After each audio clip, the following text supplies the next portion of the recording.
Okay guys, ito yung emergency go bag ni Jasmine. So, ilabas natin ang mga laman. So, meron siyang tubig.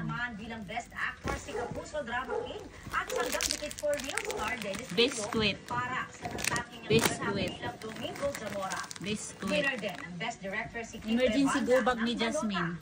Habang best actress si Teacher Emmy na si Kapuso Primetime Flashlight. Marian Rivera. Midi Plus. Wipes. Memorable win naman para kay Kapuso star Rochelle Pangilinan. Naiuwi kasi niya ang Best Supporting Actress Award para sa kanyang Cinemalaya debut film na Track Number 82, Anak ni Boy Kana. Best ensemble performance naman ang nakuha ng pelikulang Open Ending sina Jasmine Cricket Smith at Clea Pineda. Alcohol.